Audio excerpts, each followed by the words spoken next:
Today we're going to be replacing the right rear brake caliper.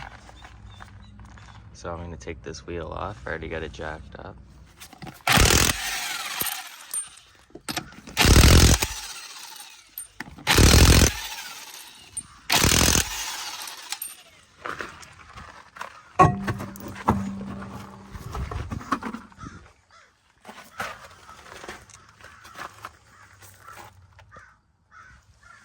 So I'm going to start by undoing these. It's a 15, sometimes they're 13, but in this case these are 15s. So you want to undo this one, and then this one down here. Once we get these two bolts out, we can slide the caliper off. I'm just going to set it up there for now. And we're going to take the pads out and set them aside.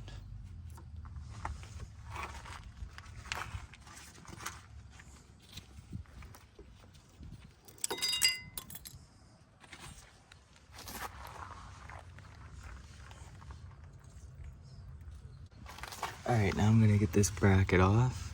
These are 19mm bolts. Sometimes they're 18, but these ones are 19, so I'm going to go ahead and take these out so we can remove this old bracket. Once you get the bolts out, we can set that aside there.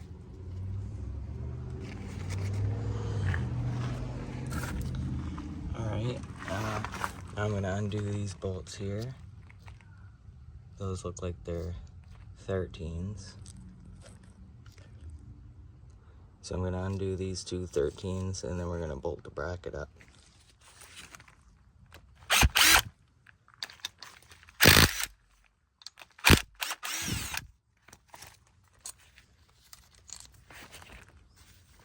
When you get the caliper, you want to make sure that it's for the right side. So bleeder screw should be at the top. So if the bleeder screw is not at the top, then you got it for the wrong side.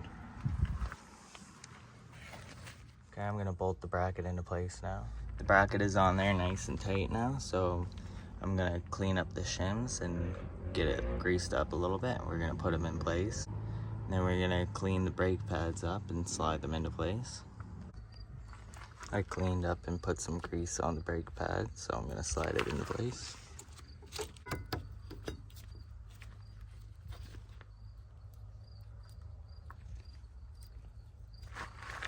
Okay, so that one's in. I'm gonna do the same for the back one.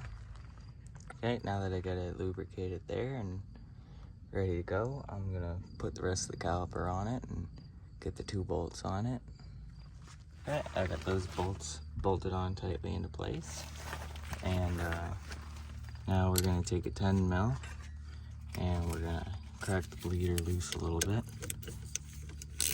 So when we connect the brake hose to it, it can start dripping out of there.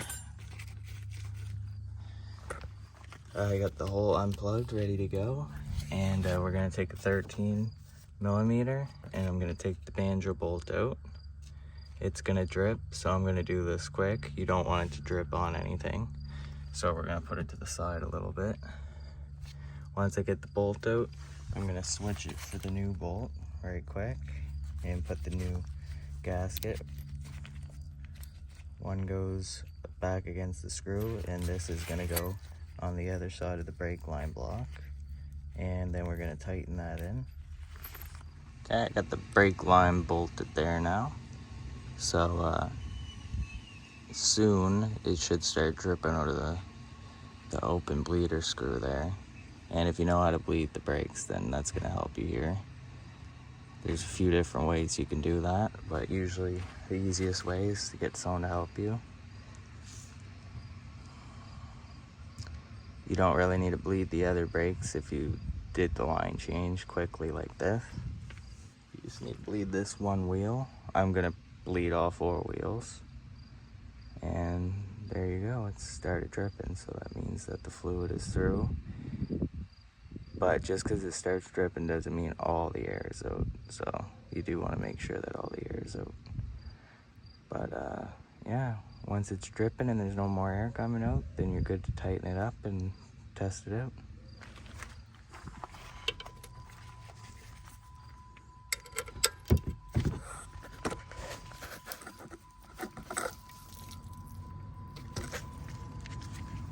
As you can see, there's no more air coming out.